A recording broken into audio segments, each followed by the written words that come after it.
일본계 미국인 해리 해리스 주한미국 대사와 그의 부적절한 발언들을 대변하면서 정부를 공격하고 있는 자유한국당, 이들에게 도대체 무슨 일이 있었던 걸까요? 안녕하세요, 시사클릭의 한지입니다. 해리스 주한미국 대사의 발언이 계속해서 논란에 있습니다. 어떤 내용이냐면요, 제재를 유발할 수 있는 오해를 피하기 위해선 한미 워킹그룹을 통해서 미국과 긴밀히 협의를 해야 한다. 문재인 대통령의 낙관주의가 희망을 만들고 있는 것은 긍정적이지만 행동으로 옮길 때는 미국과 협의를 해야 한다. 해리스 주한미국 대사의 이 같은 발언은 문재인 대통령님이 신년 기자회견을 통해서 남북협력을 강화하겠다라고 하는 의지를 표명을 한 뒤였는데요. 해당 신년 기자회견을 보면 이렇습니다.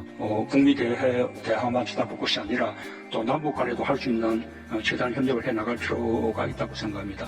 개별 관광 같은 것은 국제제재에 추적되지 않기 때문에 그것도 충분히 모색될 수 있다고 생각합니다. 해리스 대사의 발언에 대해 민주당, 대한신당, 민주평화당 등에서는 매우 부적절한 발언이었다라고 당연히 비판을 했죠. 그런데 여기서 자유한국당만 굳건한 한미동맹으로 북한의 핵과 미사일에 대비를 해야 되는 때이다 라고 이야기를 하면서 해리스 대사의 부적절한 발언들에 대해서는 전혀 평가를 하지 않습니다. 그러면서 오히려 정부와 여당이 반미감정을 조장하고 있다는 식으로 해리스 대사를 오히려 대변을 하고 있는 그런 상황입니다. 그리고 우리나라의 언론에서는 이런 정치권의 목소리를 담고 있기 때문에 뭐 특별함은 없었고요. 해외 언론에서의 이 반응들을 전달을 좀 하자면 뉴욕타임즈나 CNN 그리고 가디언즈 등의 언론들에서는 북핵 문제보다도 해리스 대사의 콧수염이 더 많은 비난을 받고 있다. 그러니까 일본계 모친과 미국의 해군 장교 출신인 부친 사이에서 태어났는데 콧수염을 기른 것이 일제강점기 당시에 총독을 연상케 하는 고압적인 어떤 느낌을 주고 있다. 이런 식으로 보도를 하고 있습니다. 또한 뉴욕타임즈의 보도에 따르면 일본계 미국인을 주한미국 대사로 임명한 것 자체가 한국에 대한 어떤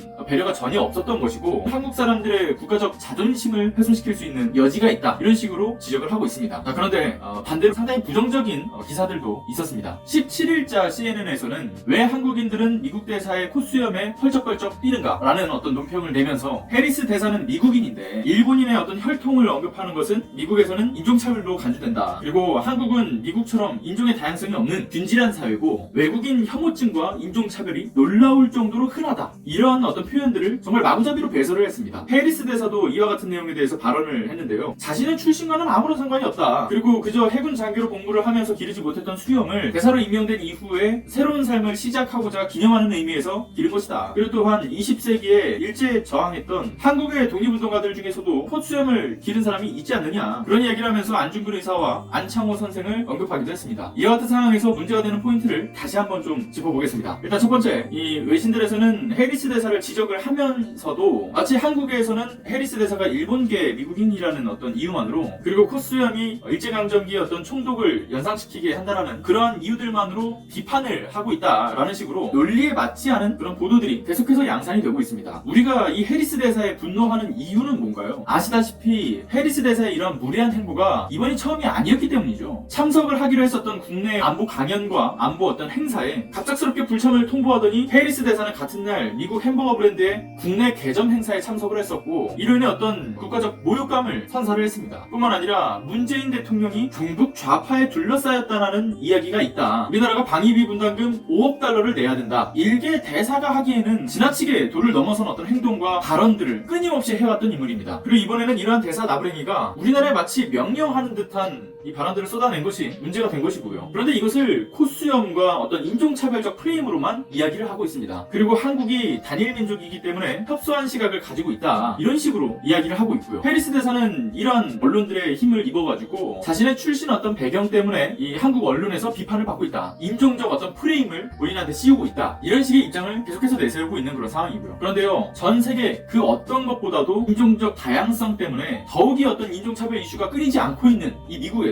우리나라에게 이러한 잣대를 들이밀 어떤 자격이 있는지, 그것부터가 의문이죠. 이것은 어떤 반미적 감정을 불러일으키고자 하는 발언이 아니고요, 그들의 어떤 언론사들에서 이야기하고 있는 우리나라가 인종차별적 국가라는 그런 어떤 발언에 대해서 본인들도 다르지 않다라는 걸 이야기하고 싶어서 이 같은 이야기를 하는 겁니다. 다음 두 번째, 해리스 대사의 콧수염은 이제 어떤 새로운 삶을 시작하는 그런 것을 어떤 기념하는 차원에서 기른 것이다 라고 말하면서도 독립운동가들 중에서도 콧수염을 기른 사람이 있지 않느냐라고 이야기를 했습니다. 그리고 식민지 역사를 내게 뒤집어 씌우는 것은 굉장히 잘못된 일이다, 이런 식으로 말을 하고 있습니다. 이처럼 문제가 되는 어떤 역사적 배경을 너무나 잘 알고 있는 그가 콧수염을 기른 것이 정치적 의도가 없다고 100번 양보해도 우리나라를 마치 속국으로 보는 듯한 이 강압적이고 명령적인 어투와 발언들은 그의 어떤 콧수염과 어떤 역사적 관계, 그리고 미국인이면서도 일본계인, 그리고 그가 지금까지 행보를 이어오면서 친일파라는 꼬리표를 계속해서 달고 있었던 점, 그러한 해리스에 대해서 과연 단순한 프레임이라고 이야기를 할 수 있겠는가? 우리는 지금 그의 태도에서 합리적인 의심을 하고 있는 단계라고 생각을 합니다. 세 번째, 미국에서 해리스 대사를 주한미국 대사로 임명한 것은 한국의 어떤 문화와 어떤 역사적 예민함이라고 하는 것을 전혀 고려하지 않았던 모습이죠. 그리고 그간 있었던 그의 수많은 외교적 결례들이 있었음에도 불구하고 그 어떠한 조치도 취하고 있지 않은 그런 모습들은 우리가 그 해리스 대사에 대한 문제점, 그의 어떤 발언의 문제점에 대해서 지적하는 것을 과연 반미감정이라고 이야기를 할 수 있겠는가? 이것을 반미감정을 불러일으키는 지적이 아니라 우리나라에 대한 결례, 모욕감은 국민 전체에 대한 모욕감이라고 볼 수 있기 때문에 이 모욕적인 언사에 대해서 지적하는 것은 지극히 당연한 일일 겁니다. 이것을 반미감정이라고 이야기할 수 있는 것은 어디에도 없는 것이죠. 그런데 이것에 대해서 정쟁으로 끌고 가기 위해서 반미감정을 불러일으킨다라고 이야기하고 있는 자유한국당의 태도에 대해서는 지난 일본과의 경제보복 갈등이 시작되었을 때 강제징용 배상 판결을 무마시켜서라도 일본과 무조건적으로 협상을 해야 된다라는 식의 법치주의 국가로서, 민주주의 국가로서 이것을 훼손시키고 무너뜨리는, 마치 일본에게 나라를 갖다 바치려고 하는 듯한 친일적 행동을 이어왔던 자유친일당의 모습이 이번 해리스 친일파와 함께 또다시 불거진 문제라고 생각을 합니다. 이제까지 정말 같은 나라 사람이 맞나 싶을 정도로 의아했던 자유한국당의 어떤 모습과 태도는 이제는 더 이상 의아해하지 않아도 될 것 같습니다. 그저 그들의 모국인